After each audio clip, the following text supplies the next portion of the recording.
Princess Kira of the Valdus system had accepted her fate. The crystalline walls of her tower prison hummed with alien energy, built by the Grim Empire to contain their most valuable captive. For 3 rotations, she had watched the horizon, waiting for rescue that would never come. Her father's fleet had retreated after the first assault failed. Her betrothed prince had died in the second. The Valdus rebellion was broken.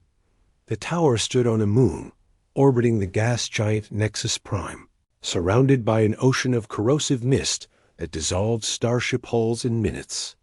The only creatures that survived here were the shadow beasts' massive predators that the Grim used as living weapons. Even if someone could reach the moon, they would never survive the journey to her prison. She pressed her palm against the window, watching another merchant vessel dissolve in the toxic atmosphere below. The Grim had grown bold, using her moon as a trap for anyone foolish enough to attempt rescue. Ships came every few days now, drawn by bounty hunters and glory seekers who thought they could succeed where armies had failed.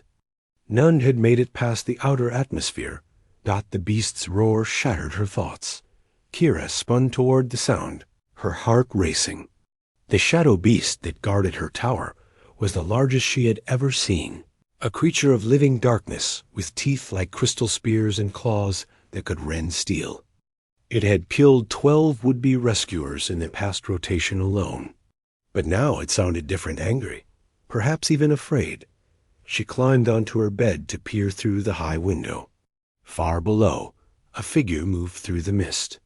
Not a Grim soldier, in their bulky armor, but something smaller, more agile. Human-sized, the shadow beast stalked forward, its massive form rippling like liquid night. The figure raised something, a weapon of some kind, and fired. A projectile struck the beast's flank, and it bellowed in rage. The figure rolled aside as claws raked the ground where he had stood. Kira watched in fascination as the battle unfolded. The human, for she could see now that it was indeed one of the younger species, moved with impossible precision.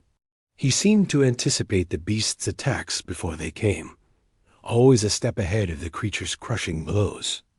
Another arrow found its mark, then another, but shadow beasts were nearly immortal. She had seen them survive direct hits from plasma cannons. Arrows, even well-placed ones, would only enrage it further. The human seemed to realize this too. He backed toward the tower's base, the beast following with predatory patience. It knew its prey was trapped. There was nowhere to run on this barren moon. The human reached the tower wall and turned to face his enemy. He had perhaps 6 arrows remaining in his quiver. Against a creature that had shrugged off military-grade weaponry, it seemed hopeless. Kira found herself leaning against the window, her breath fogging the crystal. She wanted to shout a warning, to tell him to run, even though there was nowhere to go.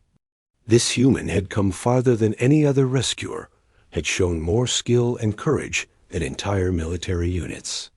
She could not bear to watch him die. The shadow beast lunged. The human dropped to one knee and fired 3 arrows in rapid succession, each one striking the creature's throat. Dark ichor sprayed across the tower wall, but the beast kept coming. Claws raked downward. The human threw himself sideways, rolling through the creature's legs. He came up running, circling the tower with the beast in pursuit. Another arrow flew, striking the creature's eye. It shrieked and stumbled, momentarily blinded. The human used the opening to scale the tower's lower wall, his fingers finding purchase on the crystal surface. The beast slammed into the wall below him, its claws gouging deep furrows in the alien material. Kira realized what he was doing.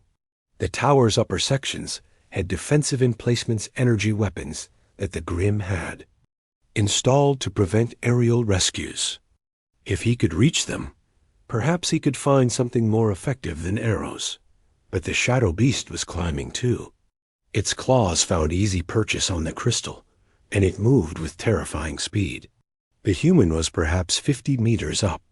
When the creature reached him, Claws swept through empty air as the human swung around the tower's curve.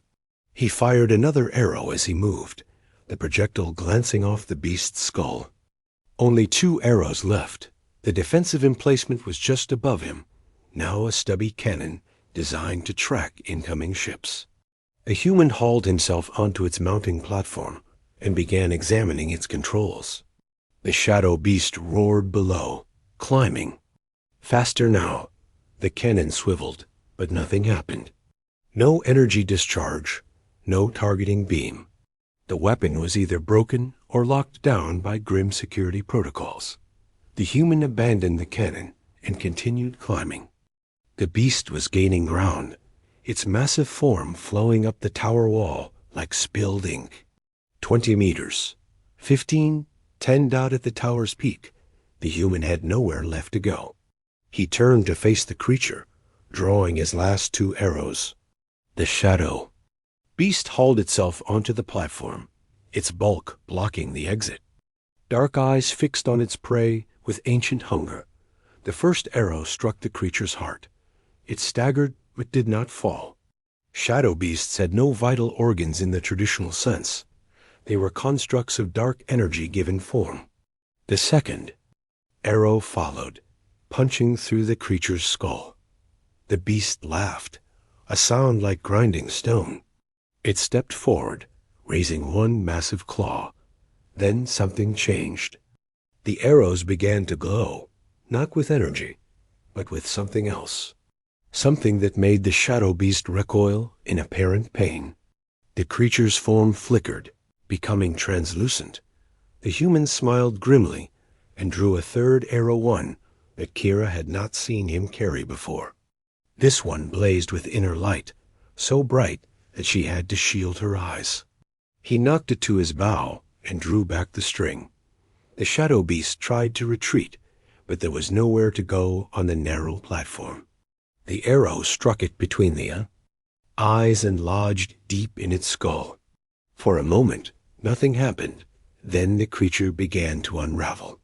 Its form dissolved like smoke in wind, dark energy dispersing into the toxic atmosphere. Within seconds, nothing remained but the arrow. Embedded in the crystal floor of the platform dot, the human retrieved his weapon and looked up at Kira's window. Even from this distance, she could see his tired smile. He raised one hand in greeting, then began working on the tower's access controls. Princess Kira stepped back from the window, her heart pounding. She had seen armies fail where this one human had succeeded. She had watched her people's greatest warriors fall to creatures like the shadow beast. Yet somehow, with nothing but primitive projectile weapons and impossible determination, he had carved a path through defenses that had seemed impregnable. The access door to her chamber hissed open. The human stood in the doorway, his bow slung across his shoulder. Those impossible arrows returned to their quiver. He was younger than she had expected, with kind eyes and a genuine smile. "Princess Kira," he said, "my name is Jack. I've come to take you home." She looked at this unremarkable human who had accomplished the impossible. "How?" she whispered. Jack's smile widened. "Sometimes the old ways work best. And humans have always been very good at the old ways." Chat Control Sonnet 4.